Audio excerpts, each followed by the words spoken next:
Hello friends, ये मेरा class 10th के जो सेंटर परीक्षा हुआ है उसका मैं मैथ का ऑब्जेक्टिव में यहाँ पे सॉल्व कर रहे हैं। तो दोस्तों मेरा पहला क्वेश्चन यहाँ पे है। मेरा पहला क्वेश्चन है 1/√2 कैसी संख्या है। तो मेरा 1/√2 ऑप्शन में दिए हुआ प्राकृत संख्या, परिमेय संख्या, अपरिमेय संख्या, पर इनमें से कोई नहीं। तो मेरा आंसर सी होगा, अपरिमेय संख्या होगा, क्योंकि परिमेय और अपरिमेय संख्या के भाग अपरिमेय होता है। तो मेरा ऑप्शन नंबर सी होगा। तो इसका आंसर यहाँ पे लिख देते हैं। एक के सी होगा अपरिमेय संख्या, 1/√2 अपरिमेय संख्या है। मेरा ऑप्शन सी होगा। और मेरा दूसरा क्वेश्चन है, यदि अल्फा तथा बीटा द्विघात बहुपद px बराबर x² + 2x + 3 के शून्यक हो तो अल्फा इंटू बीटा के मान निकाले। मेरा दिया हुआ है px बराबर है x² + 2x + 3। तो हमें पूछ रहा है अल्फा इंटू बीटा, यानी कि शून्यकों का गुणनफल पूछ रहा है। तो हम जानते हैं अल्फा इंटू बीटा बराबर होता है c/a। तो मेरा c के मान है यहाँ पे 3 और a के मान है x² का गुणांक। अगर कुछ नहीं रहने पर 1 होता है, तो यहाँ पे 1 हुए। तो 3 बट्टा में 1 की तो वैल्यू है नहीं, तो मेरा आंसर होगा 3। तो मेरा ऑप्शन होगा ए। मेरा ए आंसर सही है, ऑप्शन नंबर ए। और तीसरा क्वेश्चन है आगे।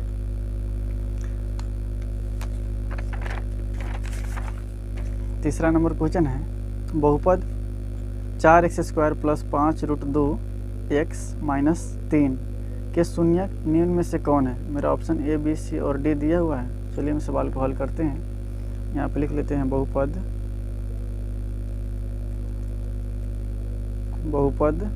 4x² + 5√2x - 3 ये दिया हुआ है। इसको हमको शून्यक निकालना है। चलिए हम x बराबर द्विघातीय सूत्र से हम निकालते हैं। तो x बराबर होता है -b + -√b²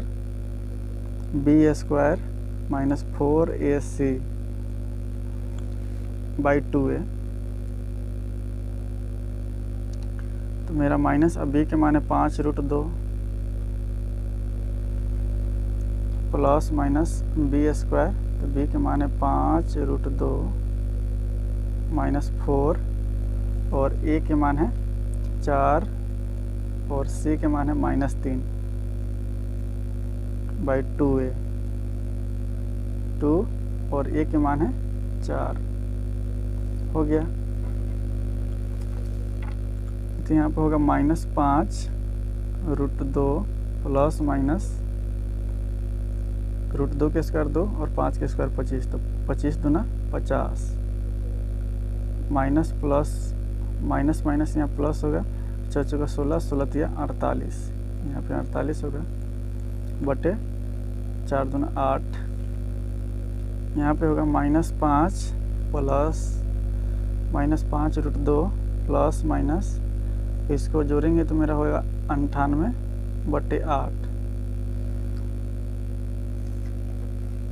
तो यहाँ पे लिख सकते हैं -5√2 प्लस माइनस और 98 को लिख सकते हैं 49 × 2/8 -5√2 प्लस माइनस, और मेरा 49 का वर्गमूल होगा 7 और ये √2 अंदर में रहेगा और रहेगा 8 यहाँ पे। और यहाँ पे इसको देखते हैं, दोनों में √2 है तो हम कॉमन निकाल लेते हैं √2। तो यहाँ बचेगा -5 और प्लस माइनस 7/8 यहाँ पे हो गया। तो इसके बाद यहाँ लिखते हैं इसको √2 -5 प्लस माइनस 7 बटे, इसको लिख सकते हैं 4 × 2। 4 × 2 तो 2 को लिख सकते हैं √2 × √2। √2 से √2 मेरा कैंसिल हो गया। तो एक बार इसको प्लस करेंगे, एक बार इसको माइनस करते हैं बटे 7। 4√2 हो गया यहाँ पे 4√2। इसको लिख सकते हैं -5, एक बार प्लस करते हैं बटे 4√2 और एक बार इसको माइनस करते तो -5 और -7 बटे 4√2 हो गया। 7 में से 5 घटेगा मेरा यहाँ 2 होगा बटे 4√2 और यहाँ पे होगा -7 -5 -12 बटे 4√2 यहाँ पे हो गया। इसके बाद इसको हम कट करते हैं। इसको हम लिख सकते हैं इस प्रकार, 2 के लिख सकते हैं √2 गुने √2 बटे 4√2 और इसको यहाँ पे काट देते हैं तो मेरा यहाँ पे हो गया √2 बटे 4 और यहाँ पे है इसको काटते हैं 2 से, 2 दूना 4 और 2 छक 12 तो -6 बटे 2√2 हो गया। और यहाँ पे इसको लिख सकते हैं 3 दूना 6, 3 दूना 6 इसको हम लिख सकते हैं तो -3 गुने 2 तो 2 के लिख सकते हैं √2 गुने √2 बटे 2√2 हो गया।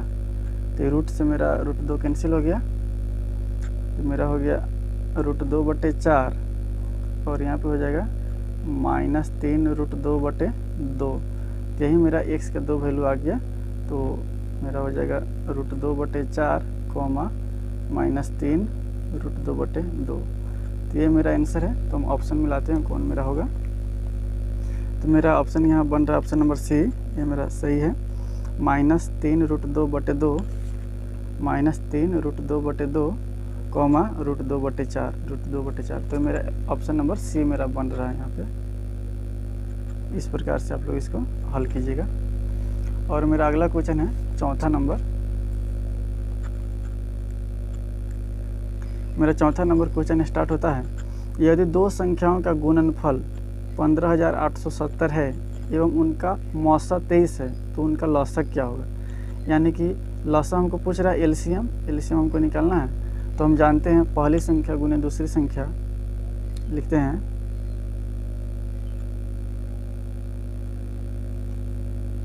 हम जानते हैं पहली संख्या को हम ये मान लेते हैं लौसा गुने मौसा, यानी कि एलसीएम गुने एचसीएफ बराबर होता है पहली संख्या को ए और दूसरी संख्या को बी।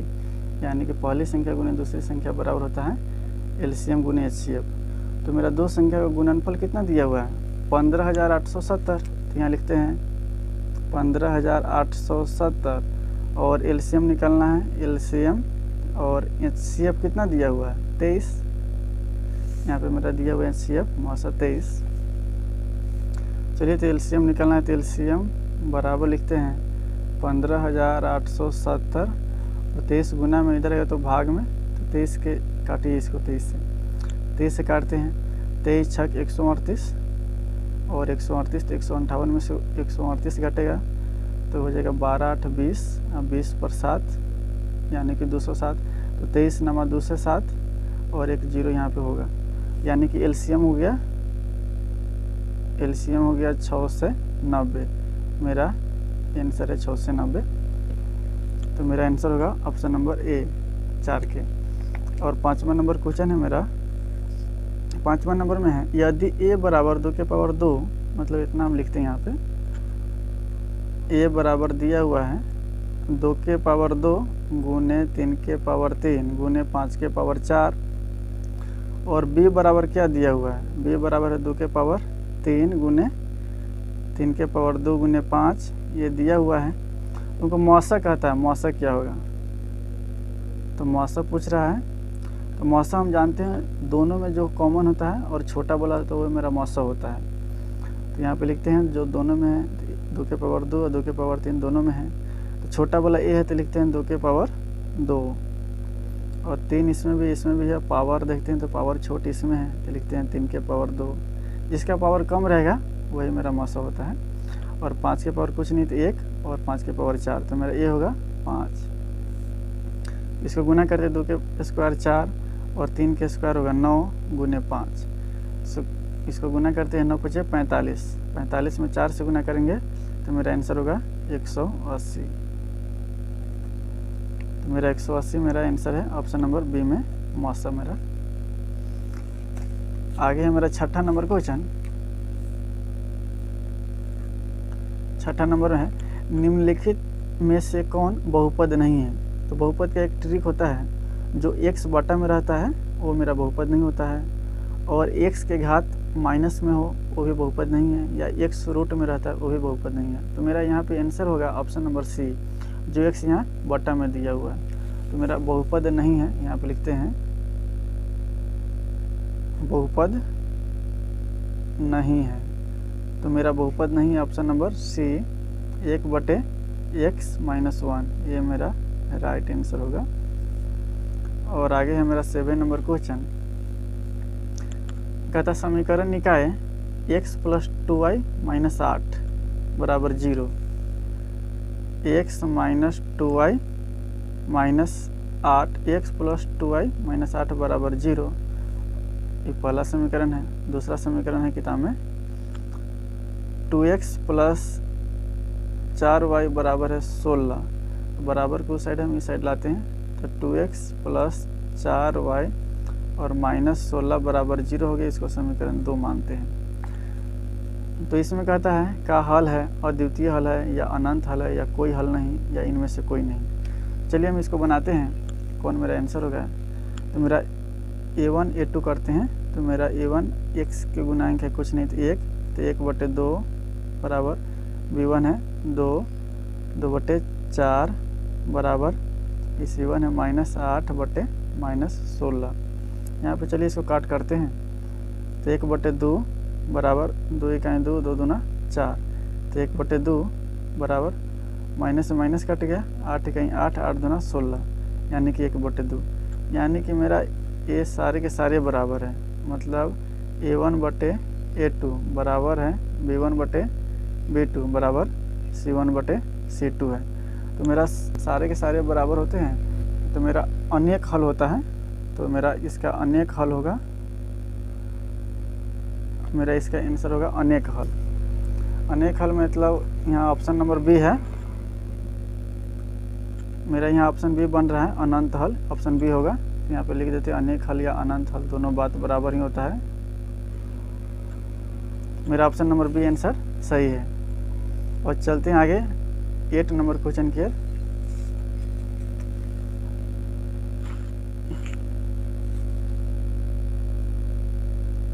मेरा 8वां नंबर क्वेश्चन है। कहता है यदि द्विघात बहुपद के शून्यकों का योगफल 4 एवं गुणनफल 1 दिया है तो द्विघात बहुपद क्या होगा। चलिए योगफल दिया हुआ है, तो योगफल के फॉर्मूला हम जानते हैं। योगफल होता है अल्फा प्लस बीटा। तो ये क्या दिया हुआ है, 4 दिया हुआ है, और गुणनफल दिया हुआ है, गुणनफल 1 दिया हुआ है। तो कहता है द्विघात बहुपद होगा। तो द्विघात बहुपद मेरा होगा यहाँ पे, द्विघात बहुपद का एक सूत्र होता है x² - alpha plus beta into x plus alpha into beta. तो यहाँ लिखते हैं x² - अल्फा प्लस बीटा के मान है 4, और यहाँ x लिखते हैं प्लस अल्फा इंटू बीटा के मान है 1। तो मेरा ए मेरा राइट आंसर है द्विघात बहुपद का। तो मेरा ऑप्शन मिलाते हैं यहाँ पे x² - 4x + 1, तो x² - 4x + 1 मेरा ऑप्शन नंबर बी मेरा करेक्ट है। चलते हैं 9 नंबर क्वेश्चन की ओर।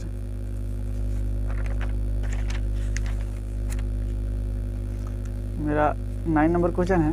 कहते यदि समीकरण निकायों 4x + ky + 8 बराबर 0 एवं 2x + 2y + 2 बराबर 0 का एक अद्वितीय हल हो तो इसमें से क्या होगा। तो अद्वितीय हल, चलिए यहाँ पे समीकरण हम लिखते हैं 4x + ky + 8 बराबर 0। मेरा दूसरा समीकरण है 2x + 2y + 2 बराबर 0। तो अद्वितीय हल, तो अद्वितीय हल होने के लिए हम जानते हैं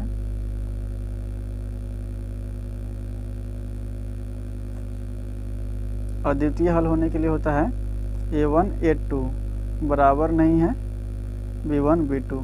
चलिए हम इस पे बैठाते हैं, तो लिखते हैं a1 है 4/2 बराबर k/2, इसको क्रॉस गुना करते हैं। k में 2 से गुना करेंगे तो 2k होगा बराबर 2 में 4 से गुना करेंगे 4 गुना 8 होगा बराबर नहीं। तो k बराबर नहीं है 8, गुना में 2 इधर आएगा तो भाग में हो जाएगा, तो k बराबर नहीं है 2 चौका 8 4, यानी कि k बराबर नहीं है 4। मेरा आंसर है k बराबर नहीं है 4, ऑप्शन नंबर बी। और चलते हैं आगे 10 नंबर क्वेश्चन की ओर। मेरा 10 नंबर क्वेश्चन है, निम्नलिखित में कौन द्विघात समीकरण है। माने हम जानते हैं जिसका घात 2 होगा द्विघात समीकरण होगा, तो इसको हम सब सारे के सारे समीकरण को हल करेंगे तो समय लगेगा। तो चलिए मैं जो लगता है कि वो मेरा आंसर है उसको हम हल करते हैं। तो चलिए मैं डी ऑप्शन को मैं हल करता हूँ। 2x² माइनस 5x बराबर x माइनस 1 के होल स्क्वायर। देखते हैं द्विघात है कि नहीं, द्विघात समीकरण है कि नहीं। यहाँ पे लिखते हैं 2x² माइनस 5x बराबर, इसको a माइनस बी के होल स्क्वायर पर तोड़ते हैं। a मेरा x है, b मेरा 1 है। यहाँ पे लिखते हैं a² माइनस 2a और b प्लस b²। यहाँ पे होगा 2x² माइनस 5x बराबर x², 2 में 1 से गुना करेंगे तो 2x प्लस 1² 1। यहाँ पे लिखते हैं 2x² और इधर प्लस में इधर आएगा तो माइनस में होगा, और माइनस 5x और ये प्लस में इधर आएगा 2x होगा और माइनस 1 बराबर 0। 2x² में से घटेगा तो हो जाएगा x² और माइनस के 3x और माइनस 1। ये मेरा द्विघात समीकरण है। ये द्विघात समीकरण का स्टैंडर्ड फॉर्म होता है ax² प्लस bx और प्लस c बराबर 0, जहाँ a बराबर नहीं है 0। चलिए मेरा आगे क्वेश्चन है 10 नंबर। 10 नंबर के बाद है 11 नंबर। कहते हैं यदि समीकरण इतना के मूल एक दूसरे के व्युत्क्रम हो तो मेरा इसमें कौन मेरा ऑप्शन होगा। तो लिखते हैं मेरा समीकरण दिया हुआ है ax² plus bx plus c बराबर 0 दिया हुआ है। तो यहाँ पे मानते हैं, माना कि पहला शून्यक x, पहला शून्य को हम अल्फा मानते हैं। माना कि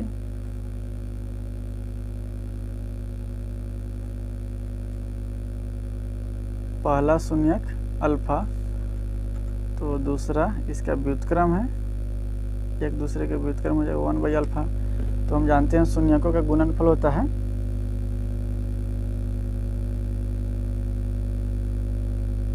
शून्यकों का गुणनफल।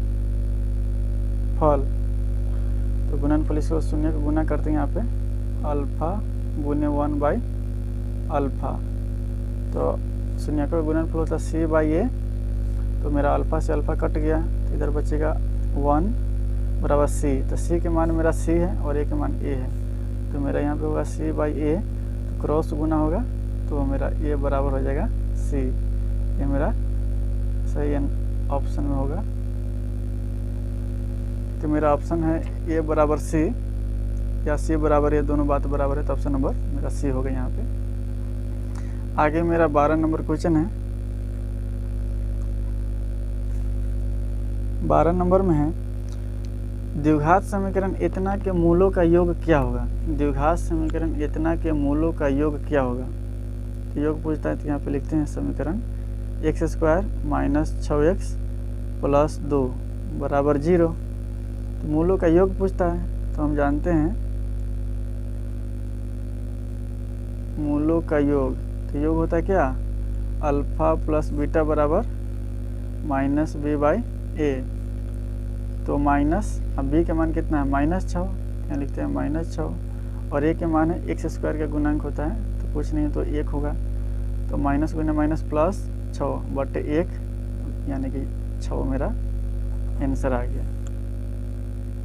आगे मेरा 13 नंबर क्वेश्चन है। 13 नंबर है x बराबर 6 का आलेख कैसी सरल रेखा होगी। x बराबर 6 का आलेख, तो x बराबर यहाँ पे 6 होगा। तो चलिए यहाँ पे ग्राफ बनाते हैं। ये मेरा एक्स वाई है, तो एक्स बराबर माना कि यहाँ पे 6 आ गया यहाँ पे, तो मैं यहाँ पे एक रेखा खींचेंगे ए से, तो मेरा वाई अक्ष के समांतर होगा, तो मेरा आंसर होगा वाई अक्ष के समांतर, ऑप्शन नंबर बी। तो यहाँ पे लिख देते हैं ऑप्शन मेरा बी है, वाई अक्ष के समांतर, ये मेरा सही आंसर है। आगे मेरा क्वेश्चन होगा 14 नंबर।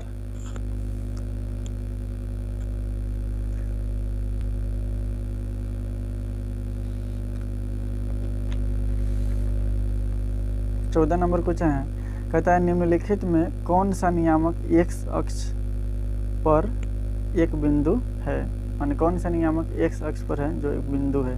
तो हम जानते हैं एक्स अक्ष पर कोई बिंदु होता है तो वाई 0 होता है, तो यहाँ पे लिखते हैं एक्स अक्ष पर कोई बिंदु होता है तो मेरा एक्स कॉमा वाई 0 होता है। वाई अक्ष पर अगर कोई बिंदु होगा तो यहाँ पे हो जाएगा 0 कॉमा वाई। यहाँ पे मेरा एक्स अक्ष पर पूछता है तो एक्स का कुछ न कुछ मान होगा और वाई मेरा 0 होगा। तो यहाँ पे देखिए वाई मेरा 0 यहाँ पे है और एक्स का कुछ न कुछ मान है, तो मेरा ऑप्शन नंबर ए हो जाएगा। तो एक्स अक्ष पर कोई बिंदु होगा तो उसका नियामक होगा 2,0, ये मेरा सही आंसर है। आगे 15 नंबर क्वेश्चन।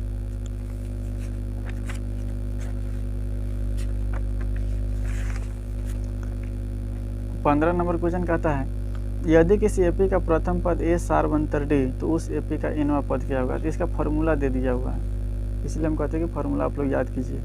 दिया हुआ है प्रथम पद क्या दिया हुआ ए, और सार्वंतर दिया हुआ है डी, तो मेरा एपी का एनवा पद पूछता है, यानी कि एनवा पद पूछता है तो मेरा है ए plus n-1 into D.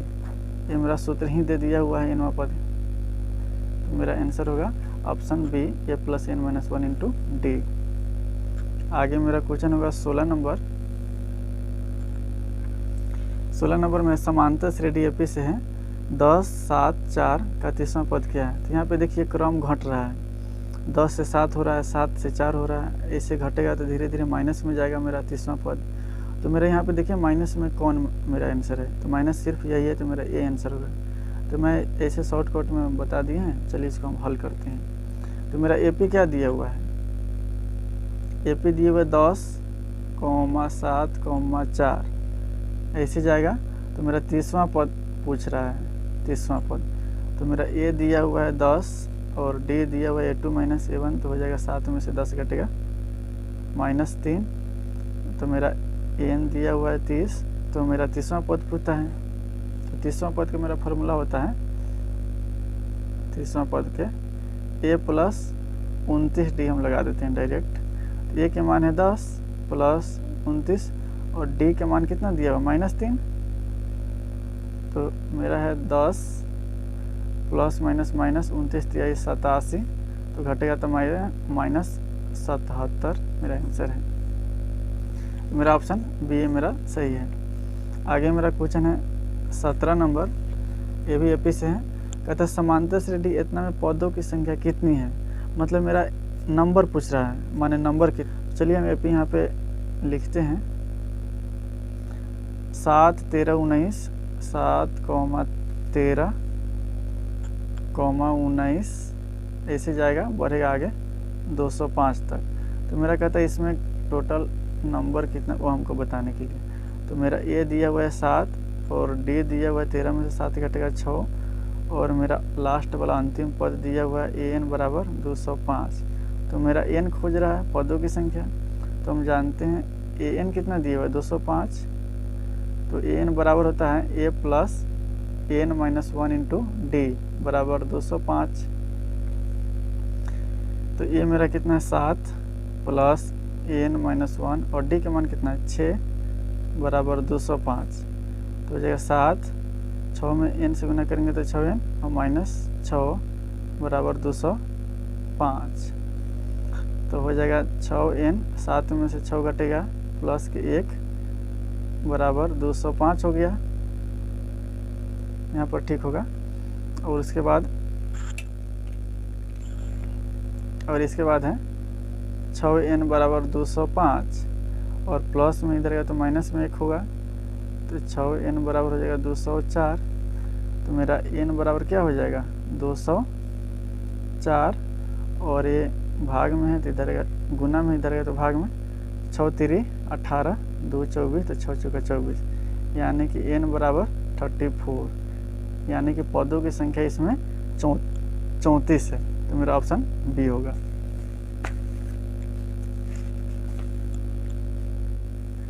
18 number, ये भी सवाल मेरा एपी से है। कहता है समांतर श्रेणी 3 5 7 9 11 का nवां पद क्या होगा। चलिए यहाँ पे सवाल लिखते हैं।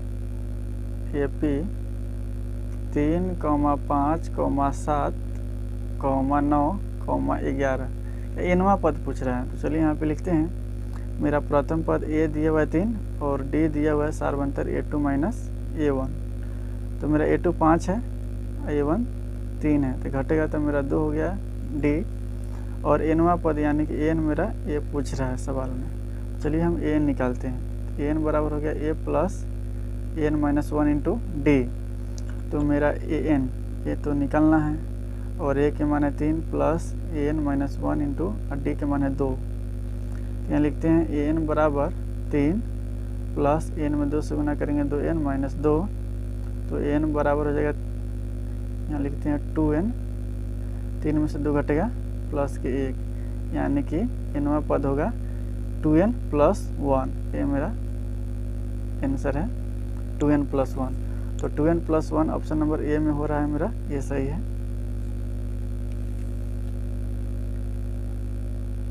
आगे मेरा क्वेश्चन है 19 नंबर। कहता है बिंदु इतना की मूल बिंदु से दूरी क्या होगी, यानी कि दूरी पूछ रहा है। मेरा बिंदु क्या दिया हुआ है, बिंदु दिया हुआ है 4, -3, तो मूल बिंदु से दूरी पूछ रहा है। तो मेरा दूरी होता है यहाँ पे x² प्लस y², रूट में इसको डाल दीजिए। तो यहाँ पे हो जाएगा x है मेरा 4, तो 4 के स्क्वायर प्लस माइनस 3 के स्क्वायर, 4 के 16 प्लस माइनस के स्क्वायर प्लस 3 के 9, तो 16 9 हो जाएगा 25, तो 25 के वर्गमूल होता है 5। ये मेरा आंसर है। आगे 20 नंबर क्वेश्चन है। sin² 65 प्लस sin² 25 का मान कौन होगा। तो मेरा सवाल यहाँ पे लिख रहे हैं 65 प्लस sin² 25। तो यहाँ पे मेरा ये दोनों में से किसी हम एक को चेंज करते हैं। तो चलिए हम इसको रहने देते हैं, इसको हम चेंज करते हैं। तो यहाँ पे लिखते हैं हल में sin²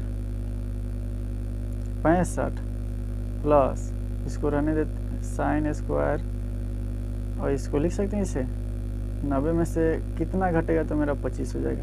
तो 65, देखिए इसको हम ऐसे हम चेंज किए हैं, कुछ चेंज हुआ नहीं है। sin² के 65 sin² के 65 दोनों सेम है, ये भी सेम ही है। sin² के sin² हो गया 25 है, तो ये भी 25 है, क्योंकि 25 है यहाँ पे। तो यहाँ हम देखिए 90 रुपया दे दिए और 65 ले लिए, तो मेरा 25 ही ना होगा। ये मेरा 25 ही है, कोई बदलाव नहीं हुआ है। तो यहाँ पे इसको लिख सकते हैं sin² 65 plus sin² 90 minus theta. तो मेरा फार्मूला होता है cos² थीटा। तो मेरा थीटा कितना है 65, तो मेरा फार्मूला है सूत्र sin² 90 माइनस थीटा बराबर cos² थीटा। यहाँ पे लिखते हैं sin², यहाँ पे देखिए थीटा मेरा समान है, तो sin² थीटा जोड़ cos² थीटा के वैल्यू 1 होता है। मेरा आंसर 1 होगा। यहाँ पे सूत्र यहाँ पे लिख लीजिएगा sin² थीटा जोड़ cos² थीटा के मान 1 होता है। ये इसी फार्मूला से हुआ है मेरा। तो मेरा ऑप्शन नंबर ए में सही एक आंसर है। आगे होगा 21 नंबर।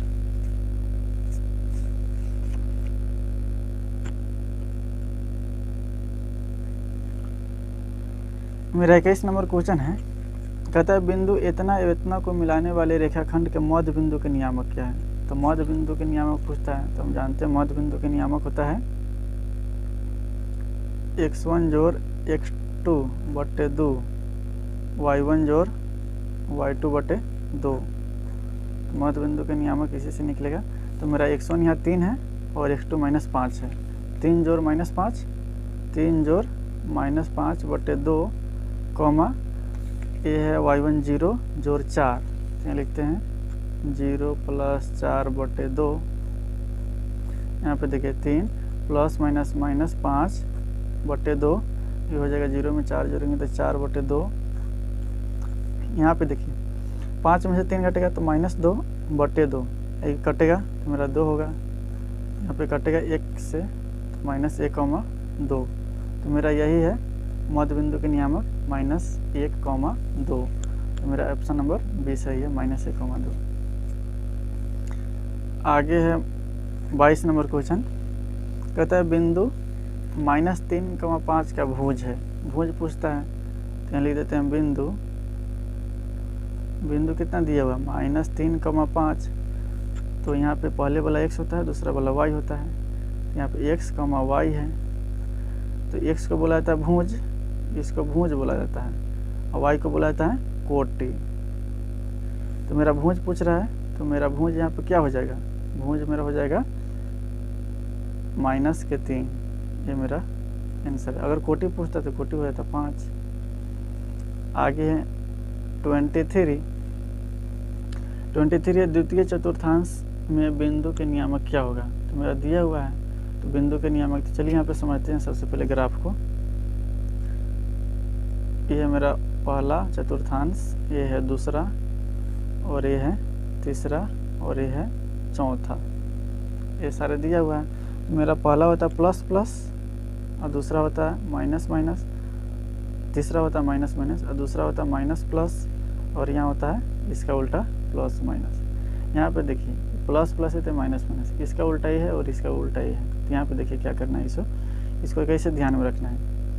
प्लस तो माइनस बोलेंगे, तो माइनस 2 बार बोले ना, तो एक बार और माइनस हम लगा देंगे। तो एक बार माइनस लगाने के बाद हम यहाँ आ जाएंगे, तो एक बार माइनस हो गया तो फिर प्लस होगा, और इसका उल्टा ये होगा। तो ये माइनस प्लस है तो प्लस माइनस होगा। एक बार और देखिए, ये प्लस है तो ये माइनस, एक बार और माइनस बोल के हम यहाँ पे आएंगे, तो माइनस हो गया, तो माइनस प्लस ही होता है, तो माइनस हो गया, दूसरा प्लस हो गया, इसका उल्टा ये होगा। तो ये माइनस प्लस है तो प्लस माइनस होगा। तो यहाँ पे देखिए क्या कहता है कि द्वितीय चतुर्थांश में बिंदु के नियामक क्या होगा। तो मैं यहाँ नंबर नहीं देखेंगे, हम यहाँ सिर्फ चिन्ह देखेंगे, प्लस माइनस देखेंगे यहाँ पे। तो दूसरा में मेरा क्या दिया हुआ है, दूसरा घर में माइनस प्लस दिया हुआ है, तो दूसरा घर में माइनस प्लस दिया हुआ है, तो किस में मेरा माइनस प्लस है, इसमें है, माइनस है और ये प्लस है, तो मेरा ऑप्शन बी होगा। तो मेरा राइट आंसर है ऑप्शन बी। सेकेंड घर में बिंदु है मेरा -2, 3, ये मेरा सही आंसर होगा। जैसे कि हम ये लेते हैं तो ये तो पहला घर में है, दोनों में प्लस है, इसमें भी प्लस है, इसमें भी प्लस है, तो ये तो होगा नहीं, क्योंकि प्लस पहला में है। और यहाँ पे मेरा पूछ रहा है द्वितीय, यानी कि दूसरा चतुर्थांश पूछ रहा है। तो आशा करता है ये समझ गए होंगे आप। तो मेरा आगे क्वेश्चन है,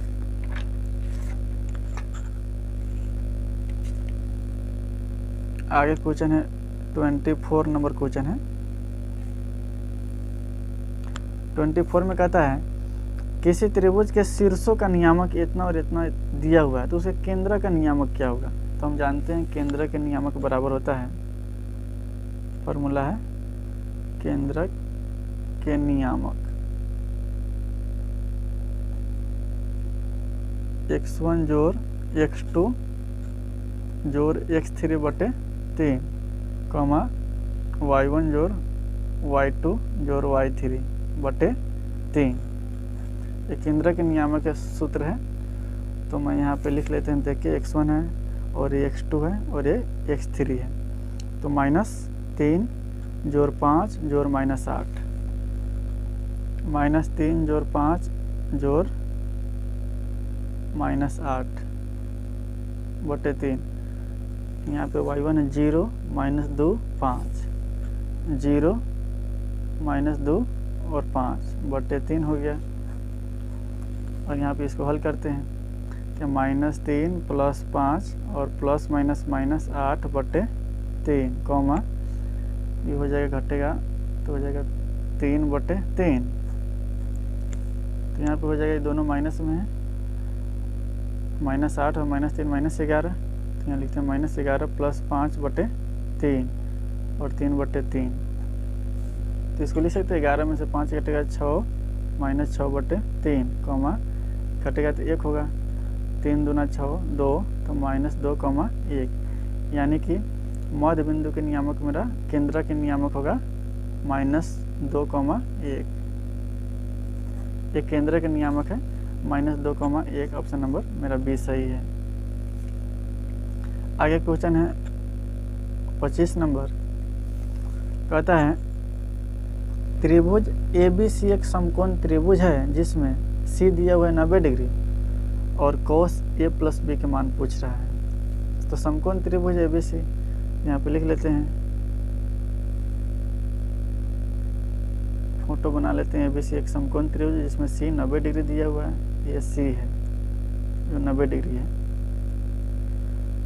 तो ये मेरा कोण A होगा, ये कोण मेरा B होगा। तो मेरा क्या C मेरा दिया हुआ है 90 डिग्री। तो पूछ रहा है क्वेश्चन में cos A + B, यानी कि मेरा पूछता है यहाँ पे cos A + B, इसका मान क्या होगा। तो हम जानते हैं त्रिभुज के तीनों कोणों का मान 180 डिग्री होता है जिसमें C दिया हुआ है 90। तो दोनों मिलके तो 90 होगा, दोनों मिलेगा तभी 90 होगा। तो यानी कि A + B = 90 होगा, तभी तो 90 90 180 हो जाएगा, यानी कि A + B 90 होगा। तो यहाँ लिखते हैं cos 90, मेरा आंसर 0 होगा, यानी कि cos A + B = 0। तो मेरा राइट आंसर होगा ऑप्शन ए सही है। आगे मेरा 26 नंबर क्वेश्चन है। क्वेश्चन बहुत आसान है। आगे मेरा 26 नंबर क्वेश्चन है।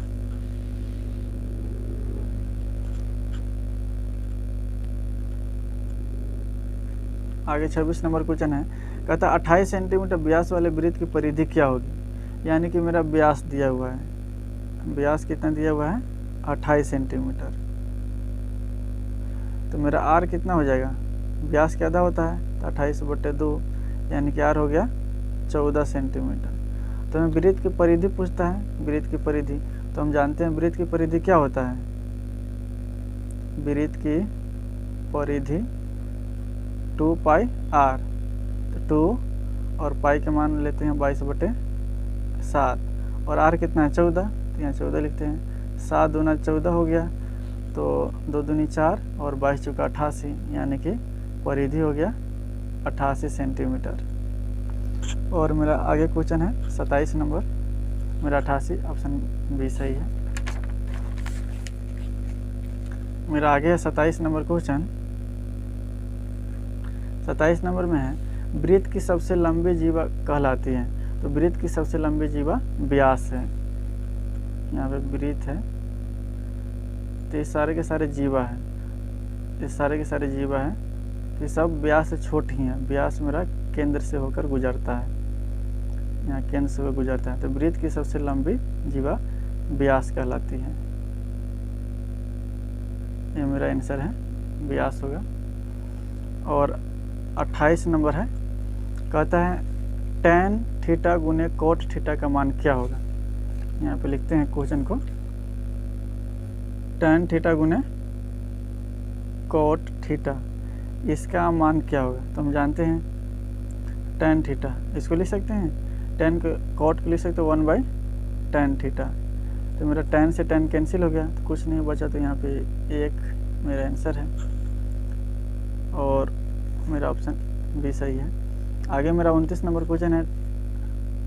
इसको क्वेश्चन को यहाँ लिखते हैं, tan 35/cot 55 plus cot 78/tan 12। ऐसे में शॉर्टकट में बताते हैं, ये जोड़ने पर 90 हो रहा है तो इस भाग में, तो इसका आंसर 1 होगा, और ये जोड़ने पर 90 होता है और भाग में, तो इसका आंसर 1 होता है होगा। तो 1 और 1 2 होगा, तो इसका आंसर 2 मेरा सही होगा। 2 ऑप्शन सी। चलिए इसको हम हल करते हैं। यहाँ पे दोनों पार्ट में किसी हम एक को चेंज करते हैं। चलिए ऊपर वाला को सेम के सेम रहने देते हैं और नीचे वाले को चेंज करते हैं। तो कॉट के कॉट लिख देते हैं और यहाँ 90 में से कितना घटेगा तो मेरा 55 होगा। तो 35 घटेगा प्लस कॉट 78 और यहाँ 10, 90 में से कितना घटेगा तो 12 होगा तो 78 घटेगा। यहाँ हो जाएगा 10 35 cot 90 minus theta, tan theta होगा तो थीटा मेरा 35 है plus cot 78 tan 90 minus theta cot theta होगा तो थीटा मेरा 78 है। यानी कि 1 कैंसिल हो गया, ये भी कैंसिल हो गया तो 1 प्लस 1 यानी कि 2। मेरा आंसर 2 सही है। आगे 30 नंबर क्वेश्चन।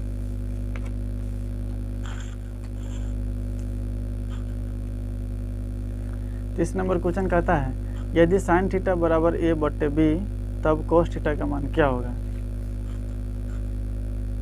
यानी साइन थीटा बराबर a बटे b तो मैं पूछ क्या रहा है, कोस थीटा पूछ रहा है। तो हम जानते हैं साइन थीटा बराबर होता है लंब बटे कर्ल, लंब बटे कर्ल लाल का पर एल ए एल के ए। यहाँ पे देखिए ट्रिक से याद कीजिएगा, साइन कोस टेन, साइन को होता है लंब बटे कर्ल, कोस को होता है आधार बटे कर्ल और टेन को होता है लंब बटे आधार और इसका उल्टा होता है कोसेक सेक और कोट। तो यहाँ मेरा साइन क्या दिया हुआ है, लंब बटे कर्ल यानी कि लंब और कर्ल दिया हुआ है। चलिए इसको फोटो से हम बनाते हैं। ए बी सी एक त्रिभुज है जिसमें मेरा, चलिए इसको हम थीटा मान लेते हैं। थीटा के सामने के भुजा लंब होता है तो मेरा लंब कितना दिया हुआ है ए, तो यहाँ पे ए लिखते हैं और कर्ण तो फिक्स होता है सबसे बड़ी भुजा तो कर्ण बी है। तो हमें आधार निकालना है, तो आधार निकालने हैं तो आधार निकालने के लिए फॉर्मूला होता है कर्ण के स्क्वायर माइनस लंब के स्क्वायर। तो कर्ण बी है और लंब कितना है ए, यानी कि आधार हो गया root under B square minus A square. तो कोस थीटा पूछ रहे हैं, यहाँ पे लिखते हैं according to question cos theta पूछ रहा है। तो कोस थीटा क्या बताएं अभी, आधार बटे कर्ण। तो यहाँ पे आधार, तो आधार मेरा क्या है, आधार मेरा BC है और कर्ण क्या है AC। तो मेरा BC है root under B square minus A square बटे AC कितना दिया हुआ है, AC B दिया हुआ है तो मेरा ए आंसर निकल कर आ गया। कोस थीटा पूछ रहा है तो मेरा कोस थीटा ये निकला। तो मैं ऑप्शन मिलाते हैं यहाँ पे B square minus A square बटे B root under B square minus A square बटे बी, ये मेरा सही आंसर है ऑप्शन नंबर बी। आगे है 31 नंबर क्वेश्चन। कहता है यदि साइन थीटा बराबर 1/2 तो कोट थीटा बराबर निकलना है। यानी कि साइन थीटा बराबर दिया हुआ है 1/2 तो साइन थीटा क्या होता है लंब बटे कर्ल। यानी कि हम फोटो बनाते हैं। चलिए इसको हम थीटा मान लेते हैं। त्रिभुज ABC है, थीटा के सामने का भुजा लंब हो जाएगा तो लंब है 1 और कर्ण कितना है, कर्ण मेरा 2 है। तो आधार निकालते हैं। तो आधार निकालने का फॉर्मूला होता है कर्ण में से लंब को घटा दीजिए रूट अंडर में। तो कर्ण कितना है 2, तो 2 के स्क्वायर हो जाएगा 4 और 1 के स्क्वायर 1 होगा तो 4 में से 1 हटेगा तो रूट अंडर 3, यानी कि आधार हो गया रूट 3। तो हमें पूछ क्या रहा है, कोट थीटा पूछता है। यहाँ कोट थीटा लिखते हैं according to question cot theta. तो कोट थीटा का फॉर्मूला होता है आधार बटे लंब। तो मेरा आधार क्या है रूट 3 और लंब कितना है, लंब है 1 यानी कि बटा में तो 1 की वैल्यू है नहीं तो मेरा आंसर होगा रूट 3 यानी कि 31 होगा रूट अंडर 3। आगे मेरा 32 नंबर क्वेश्चन होगा।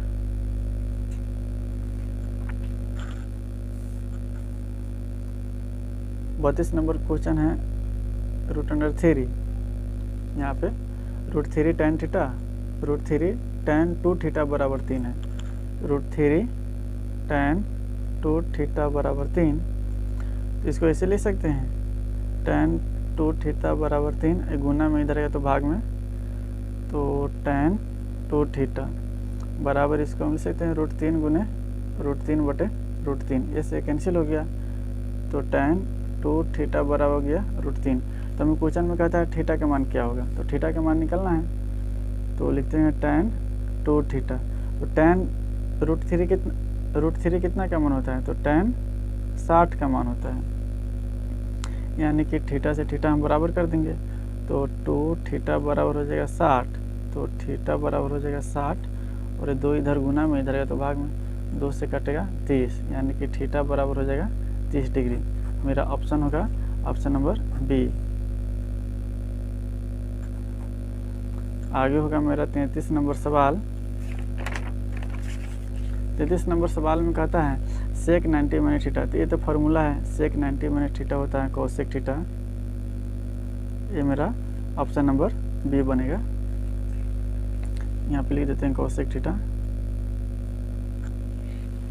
आगे मेरा क्वेश्चन है 34 नंबर, कहता है आर त्रिज्या वाले वृत्त में थीटा के त्रिज्यखंड का क्षेत्रफल क्या होगा।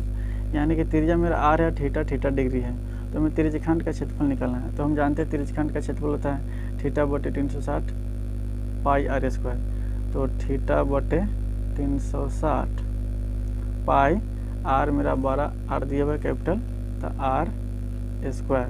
तो इसको हम ऐसे लिख सकते हैं, इसको लिख सकते हैं पाई आर स्क्वायर थीटा, मैंने पाई आर स्क्वायर में थीटा से गुना कर दिया, तो पाई आर स्क्वायर थीटा हो गया बटे 360। ये मेरा आंसर आ गया। कुछ तो किया नहीं इसमें, डायरेक्ट फार्मूला है, pi R square theta, pi R square theta बटे 360। ऑप्शन नंबर मेरा डी सही है। आगे मेरा क्वेश्चन है 35 नंबर। 35 नंबर में है दो वृत्तों के क्षेत्रफलों का अनुपात 9:4 है, तो इसकी परिधियों का अनुपात क्या होगा। जब क्षेत्रफल का अनुपात दिया रहा है, परिधि पूछता है, तो इसका वर्गमूल कर दीजिए। यानी कि क्षेत्रफल का अनुपात क्या दिया हुआ है 9:4, तो परिधि के अनुपात 9 के वर्गमूल 3 और 4 के वर्गमूल 2, यानी कि 3:2 आंसर होगा मेरा, 3:2। आगे मेरा 36 नंबर क्वेश्चन है, कहता है आर त्रिज्या वाले अर्धगोले का संपूर्ण पृष्ठ का क्षेत्रफल। तो आर त्रिज्या वाले अर्धगोले के संपूर्ण पृष्ठ का क्षेत्रफल, मेरा फॉर्मूला ही दे दिया हुआ है, अर्धगोला के संपूर्ण पृष्ठ का क्षेत्रफल होता है 3 पाई आर स्क्वायर। तो मेरा आंसर है 3 pi R square, 3 pi R square. यह अर्धगोला के संपूर्ण पृष्ठ का क्षेत्रफल है। ये भी आई है, ये हर साल एग्जाम में पूछता है ऑब्जेक्टिव में। और 37 नंबर क्वेश्चन है, कहता है किसी बेलन की आधार की त्रिज्या 2 सेंटीमीटर एवं ऊंचाई 14 सेंटीमीटर है, तो बेलन का आयतन क्या होगा। क्या दिया हुआ है, मेरा त्रिज्या दिया हुआ है, त्रिज्या दिया हुआ है 2 सेंटीमीटर, और ऊंचाई यानी कि ऊंचाई इंच कितना दिया हुआ है 14 सेंटीमीटर। ये मेरा आर है और ये मेरा इंच है, तो बेलन का आयतन पूछता है, बेलन का आयतन। तो बेलन का आयतन होता है पाई आर स्क्वायर इंच, तो पाई के मान 22/7, आर मेरा दिया हुआ है 2, तो 2 गुने 2, और इंच कितना दिया हुआ है 14, तो 7 दूना 14, तो हो जाएगा 2 दूना 4, 4 दूना 8, तो 22 8 176 होता है। तो मेरा आंसर होगा 176 सेंटीमीटर क्यूब, 176 सेंटीमीटर क्यूब होगा ऑप्शन ए। आगे मेरा है 38 नंबर क्वेश्चन। अगला क्वेश्चन मेरा 38 है, कहता है किसी गोले का व्यास 14 सेंटीमीटर, तो इसका आयतन क्या होगा। यानी कि व्यास यानी कि मेरा डी दिया हुआ है 14 सेंटीमीटर, तो आयतन कहता है, तो गोला का आयतन क्या होता है, गोला का आयतन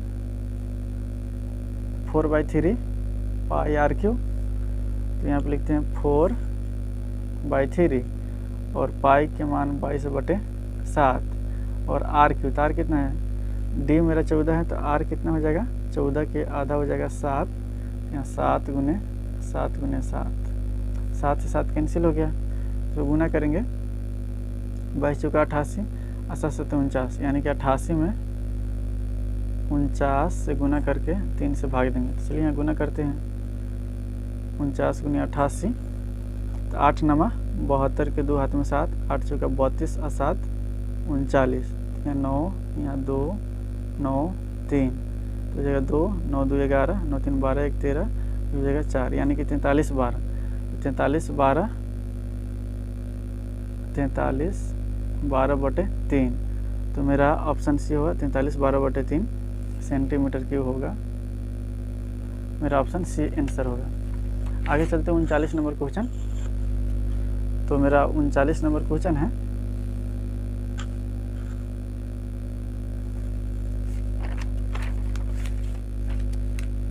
मेरा 39 नंबर क्वेश्चन है, किसी शंकु के आधार की त्रिज्या 5 सेंटीमीटर है। शंकु के आधार की त्रिज्या 5 सेंटीमीटर और ऊंचाई दी हुई 12 सेंटीमीटर, तो इसका क्षेत्रफल क्या होगा, वक्र पृष्ठ का क्षेत्रफल। तो यहाँ मेरा शंकु यहाँ पे बनाते हैं, फोटो से समझते हैं। तो वक्र पृष्ठ का क्षेत्रफल निकालने के लिए मेरा एल की जरूरत होता है, त्रिज्या की ऊंचाई।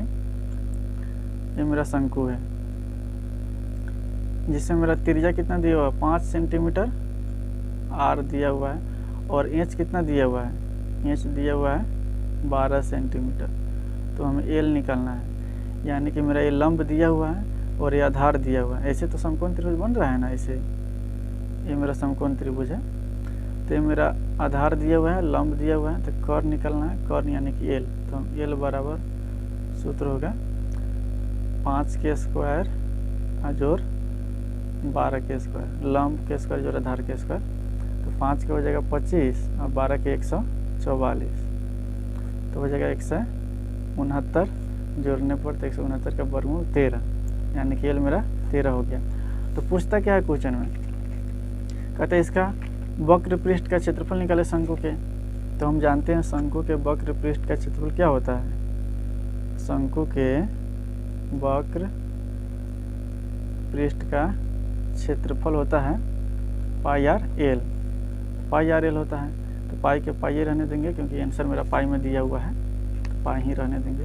जब आंसर पाई में रहे तो पाई ही रहने देना है, पाई के मान नहीं रखना है। पाई और आर मेरा कितना है, आर मेरा 5 है यहाँ पे, और एल कितना है, तो एल निकालें यहाँ पे 13, तो हो जाएगा 13 × 5 = 65 पाई सेंटीमीटर स्क्वायर। तो 65 पाई ऑप्शन बी में सही है मेरा आंसर। आगे है 40 नंबर क्वेश्चन। 40 नंबर है, यदि किसी घन की एक भुजा 5 सेंटीमीटर है तो इसका संपूर्ण पृष्ठ का क्षेत्रफल निकाले। यानी घन की एक भुजा मेरा दिया हुआ है 5 सेंटीमीटर, तो घन के संपूर्ण पृष्ठ का क्षेत्रफल। तो हम जानते हैं घन के संपूर्ण पृष्ठ का क्षेत्रफल 6 गुने भुजा स्क्वायर होता है। 6 मेरा भुजा कितना है 5, तो 5 गुने 5 इसको लिख सकते हैं, तो 50 25 और 25 छक 150, यानी कि 150 सेंटीमीटर स्क्वायर होगा इसका संपूर्ण पृष्ठ का क्षेत्रफल। आगे मेरा क्वेश्चन है 41 नंबर है। 41 नंबर कहता प्रथम 20 विषम प्राकृत संख्याओं का योग निकालें। जब भी योग आ जाएगा तो समझिए कि हमको एशियन के फार्मूला से हमको निकालना है सवाल को। तो चलिए हम यहाँ 20 विषम प्राकृत संख्या लिखते हैं। पहला 1, दूसरा हो जाएगा 3, सबका योग निकालना है। ये 7, ऐसे ऐसे जाएगा 20 तक। तो मेरा प्रथम पद ए कितना दिया हुआ 1 और डी दिया हुआ A2 - A1, तो A2 है 3 घटाओ 1 तो हो जाएगा 2, और मेरा टोटल नंबर दिया हुआ है 20। तो हमको एशियन निकालना है। तो हम जानते हैं एशियन बराबर क्या होता है, एशियन बराबर होता है n/2 × 2a + n-1 × d। तो n कितना, n है 20, तो 20/2 और 2, और a के मान कितना 1 प्लस n है 20 - 1, और d के मान कितना है 2। तो ये कटेगा तो हो जाएगा 10, हो जाएगा 2 + 19, 19 दूना 38, तो हो जाएगा 10, 38 2 40, 40 दाएँ 400, यानी कि मेरा 400 योग आ जाएगा। तो मेरा ऑप्शन हो जाएगा सी, एशियन हो जाएगा 400। प्रथम 20 प्राकृत संख्या का योग 400 हो गया। अगला क्वेश्चन है 42 नंबर। कहते हैं इतना का बहुलक क्या है। तो हम जानते हैं जिसकी संख्या अधिक होती है वह बहुलक होता है, यानी कि जो बहुत बार आ गया वो मेरा बहुलक है। यानी कि देखिए यहाँ पे 2 1 है, यहाँ पे 2 सिर्फ एक बार आया है, और 5 यहाँ पे देखिए 5 सिर्फ एक बार आया है। सबसे अधिक देखने में लगता है हमको 3 ज़्यादा है, 1 2 3 और 4, यानी कि 3 की संख्या 4 है, यानी कि 3 बहुत बार आया हुआ है, यानी कि मेरा 3 बहुलक हो गया। तो बहुलक कौन हो जाएगा? 3। तो मेरा राइट आंसर है ऑप्शन नंबर बी। आगे है 43 नंबर क्वेश्चन, कहता है ए और बी का समांतर माध्य क्या है? तो ए और बी का समांतर माध्य होता है, समांतर माध्य बराबर होता है ए प्लस बी बाई 2। ये मेरा आंसर होगा A plus B by 2, option B. आगे मेरा क्वेश्चन